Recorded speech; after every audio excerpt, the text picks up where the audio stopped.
You hid it under your mattress, not because there was anything dirty in it, but because your mother had made it clear that this particular magazine was an enemy of the household and you were not about to let her win. So it went under the mattress, next to the flashlight. After the lights went out and the house went quiet, you pulled it back out and read it from cover to cover for the third time that week. You were 11 years old, and that cheap magazine with the gap-toothed kid on the front was the funniest, smartest, most dangerous thing you had ever held in your hands. Before we dive in, hit subscribe and drop a comment letting us know where you are watching from. It cost $0.25, give or take, and it was worth more than anything else on the rack. You bought it at the drugstore or the newsstand or the little corner store where the man behind the counter raised an eyebrow when you put it down with your dime and your nickels. He knew what it was. Every adult knew what it was. And that was exactly the point, because this was a magazine made by people who thought the way you thought, who looked at the serious, buttoned-up, do-as-you're-told world of the grown-ups and saw the whole thing for the joke it secretly was. You weren't allowed to say that out loud. You were a kid.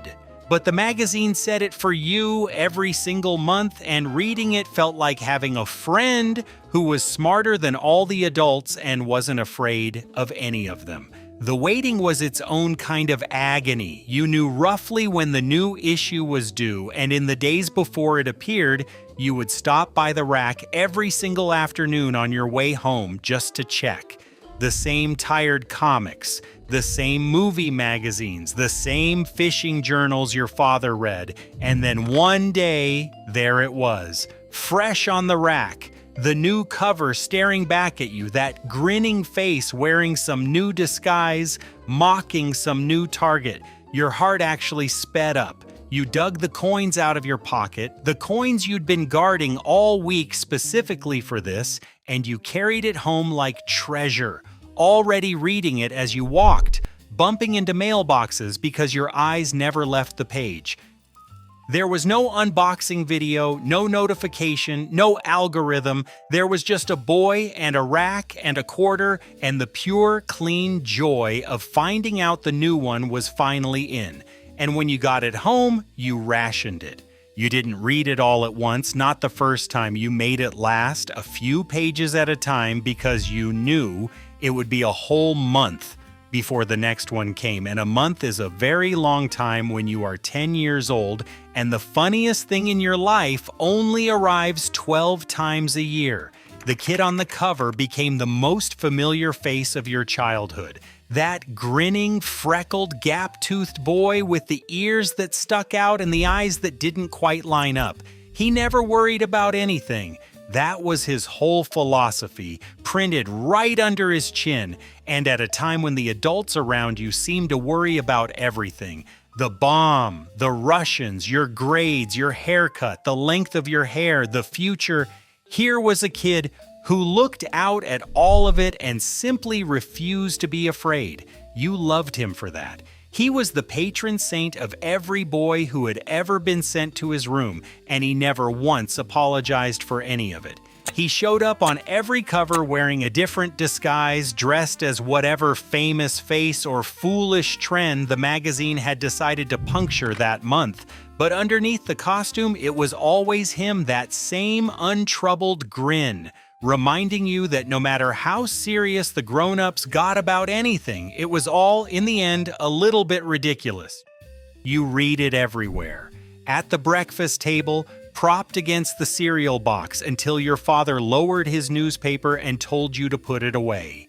In the back seat on the long drive to your grandmother's, the pages going soft and gray under your fingers. Under your desk at school, hidden inside your geography book, until the teacher's footsteps got too close and you snapped the textbook shut over it. That was part of the thrill. It was contraband. It was the thing the authorities did not want you to have, and every time you got away with reading it under their noses, you won a tiny private victory that no adult ever knew about. But the best place, the place you remember most, was under the covers at night. The house asleep, the flashlight clicked on, the blanket pulled up over your head to make a little tent of light, and inside that tent, just you and the magazine, and the muffled sound of your own laughing that you had to swallow down so it would not carry down the hall. You read until your eyes burned and the flashlight dimmed and you heard a floorboard creak and froze, certain you had been caught. Then the house settled and you went right back to reading. Some of the happiest hours of your entire childhood happened in that tent of blanket light, alone with a cheap magazine and a feeling you could not have named back then. It was freedom. It was the first thing that was entirely, secretly yours.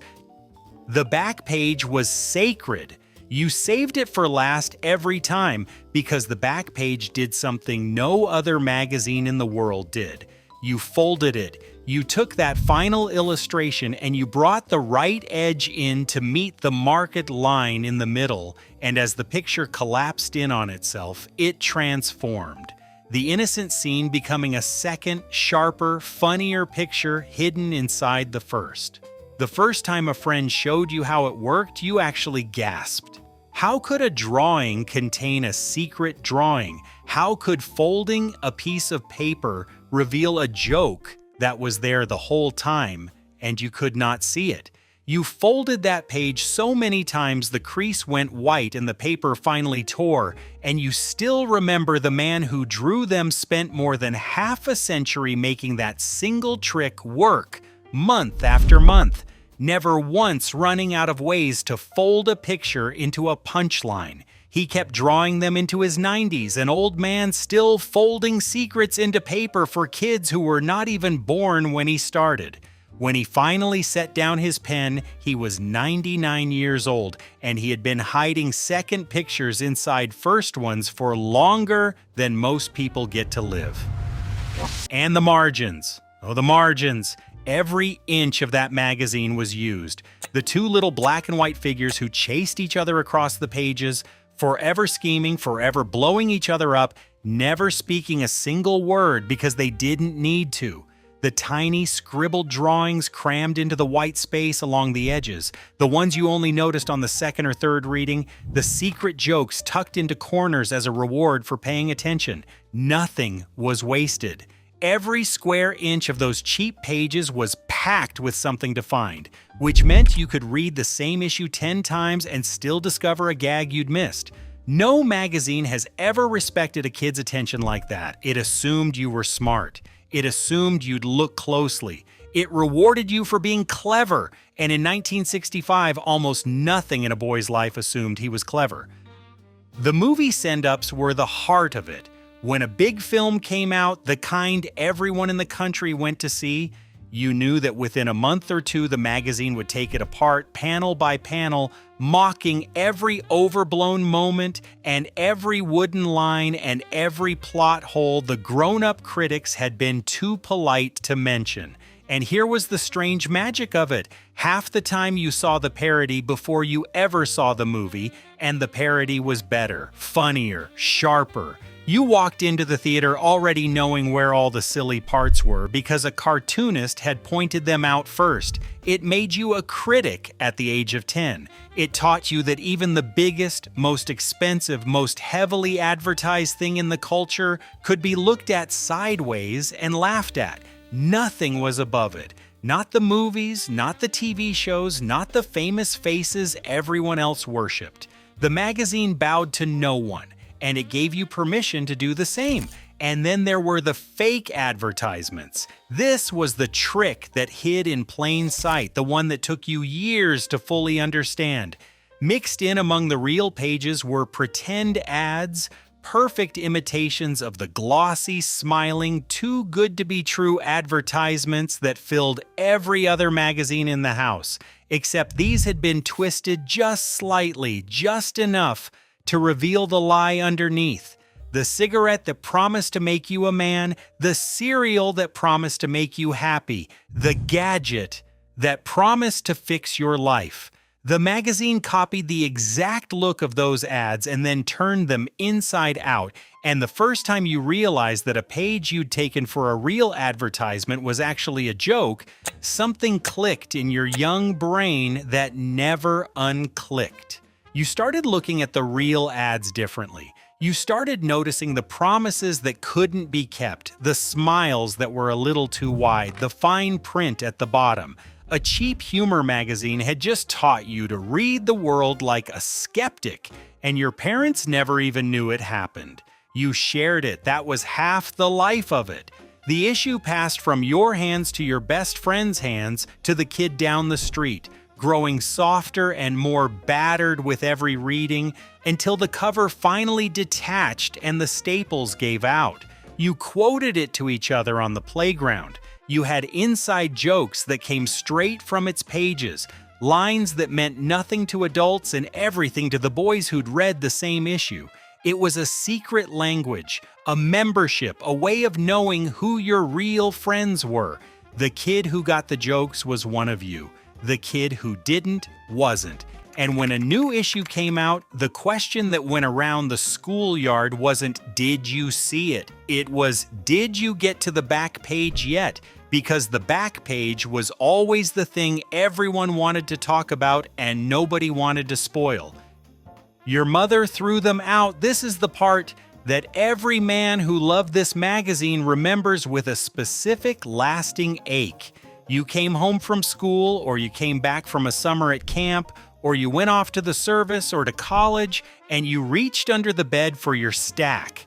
That beautiful, dog-eared, lovingly preserved stack of every issue you'd ever owned, and it was gone. She'd cleaned. She'd decided you were too old, or it was junk, or the room needed to be a guest room now, and out it went into the trash, the whole collection, every fold-in you'd ever creased, every margin you'd ever memorized. You never told her how much it hurt. You were a grown man by then, or close to it, and you weren't gonna cry over a pile of old magazines. But you've thought about that stack every year since. You'd give real money to hold even one of them again. And the strange thing is, it was never about the paper. It was about the boy who saved them. The boy who lined them up in order, who knew exactly which issue had which parody, who treated a stack of cheap newsprint like a private library because to him that's exactly what it was. When the stack went in the trash, a little piece of that boy went with it, and you've spent the years since quietly missing both. The men who made it were geniuses, and they called themselves idiots. That was the joke of it.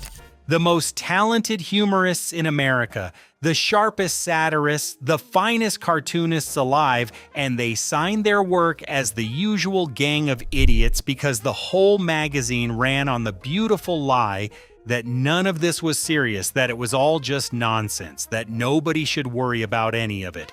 But it was serious. It taught a generation of boys to question everything, every ad that promised too much, every politician who smiled too wide, every authority that demanded respect it had not earned.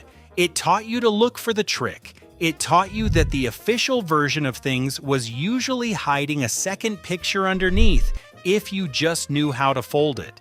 And it taught you all of this while you thought you were only laughing. The man who ran it had a principle that tells you everything about why it mattered. For decade after decade, he refused to take a single advertisement, not one. Other magazines were fat with ads, page after glossy page of them, but his stayed thin and cheap and pure because he understood something simple and stubborn. You cannot make fun of the people selling things to America if the people selling things to America are paying your bills. So he turned the money down. For more than 40 years, he turned it down, and that's why the magazine could mock anyone, sell out no one, and look every boy in America in the eye and tell him the truth as it saw it. There was no one whispering in its ear, no sponsor to keep happy, no product it was not allowed to laugh at. In a world that was already learning to sell to children every minute of every day, Here was one cheap magazine that refused to be bought. You did not know any of that as a kid. You just knew it felt honest in a way nothing else did. Now you know why. It shaped the people you became. The funniest man you knew in high school learned his timing from those pages.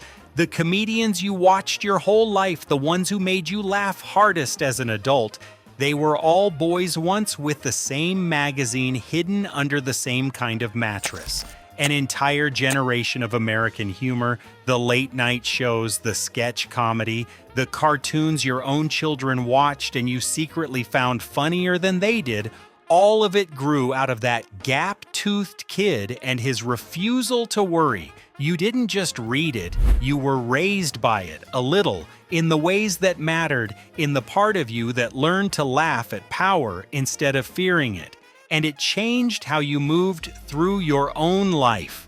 When the salesman came to the door with the too perfect pitch, you saw right through him because a magazine had taught you what a con looked like before you were 12. The boss who took all the credit, the politician who promised the world, the advertisement that swore this one product would finally make you happy. You had learned to smile politely and think to yourself, what, me worry? It gave you armor, a kind of cheerful, knowing armor against everyone who ever tried to sell you something or scare you into something. You carried that armor into every job, every election, every transaction of your adult life, and you never once thanked the cheap magazine that issued it to you for a quarter when you were a boy. And here is the thing that hurts the most, the thing you've noticed in the last few years without quite wanting to admit it. The kid is gone. Not just the magazine, though that's gone too in any form that counts. The new issues stopped, the satire stopped, and the thing that made it dangerous packed up and went home. But the kid himself, that face, that grin, that what me worry, your grandchildren have never seen it. You can mention his name at the dinner table and watch a blank look spread across the faces of people you love. They reach for their phones to look him up. They have to Google him. The most recognizable face of your entire childhood. The boy who was as famous as any movie star, as familiar as any president, and the children at your own table have to type his name into a search engine to find out who he was. That's what vanished. Not just a magazine. A way of seeing the world that an entire generation shared and the next ones never inherited. The understanding that authority is funny, that the official story has a fold in it, that the smartest thing a person can do is keep a little of that gap-toothed refusal alive in his heart no matter how old he gets. You learned that at 11, under a blanket with a flashlight and a quarter magazine your mother wanted in the trash. And you carried it your whole life, even after the stack was gone, even after the world forgot the kid's face. Even now, maybe you still have one. Maybe a single issue survived somewhere, in a box in the attic your mother never found, in a garage, or slipped between the pages of an old textbook you could not bring yourself to throw away. If you do, go find it tonight. Hold it. Smell the old paper. Turn to the back page and fold it one more time and watch the second picture appear the way it did when you were a boy, who was not afraid of anything because a magazine had taught him he did not have to be.